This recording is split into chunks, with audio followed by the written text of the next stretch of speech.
حسین یا حسین یا حسین یا حسین یا حسین یا حسین یا حسین یا حسین یا حسین یا حسین یا حسین یا حسین یا حسین ٹر پہنے سید وطنا تو ہر درد پاک بلا کے تل درا گلا کے تل درا گلا کے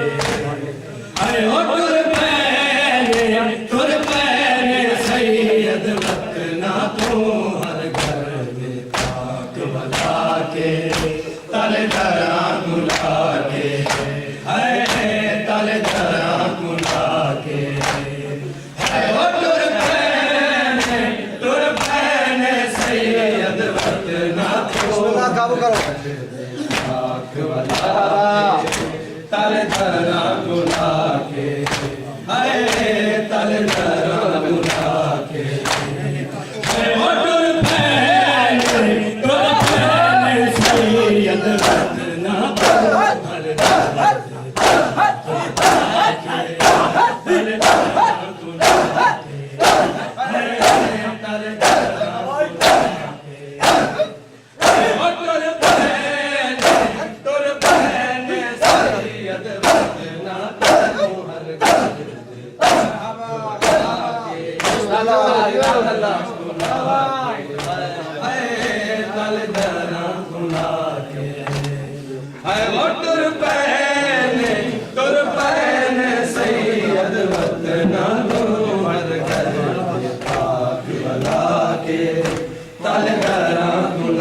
جے ٹور سکین کچھڑ روندا یو بھی نل وعدہ کر بابا نہ آوے میرے جنازے تے میں جے کر جاواں مر بابا نہ آوے نہ آوے نہ آوے چہرہ مل تو میں دنیا بلا کے تل درا گلا کے تل درا گلا کے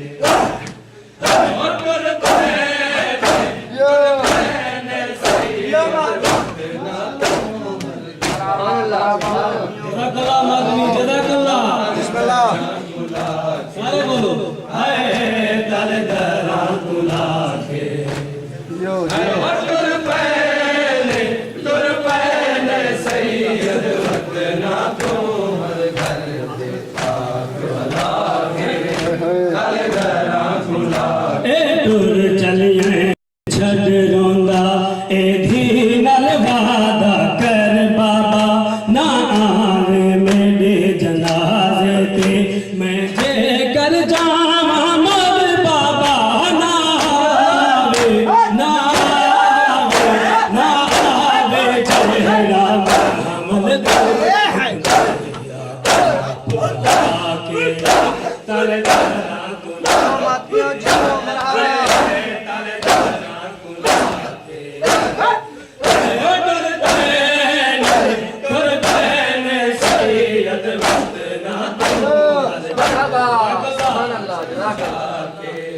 تل درا گلا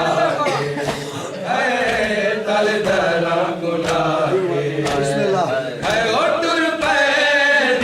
ٹر پہنے سید وطنا تو ہر گھر مرحبا مدنی مرحبا تل درا گلا اے وعدہ پیو پردیسی دا تیرے نال ہے میری سغرا دی کوئی آوے بھاوے نہ آوے تیرا بابا سغرا نہ ولسی پیا بینا پیا بینا پیا بینا کر بلدی میری سنتا کے تل درا گلا کے تل درا گلا کے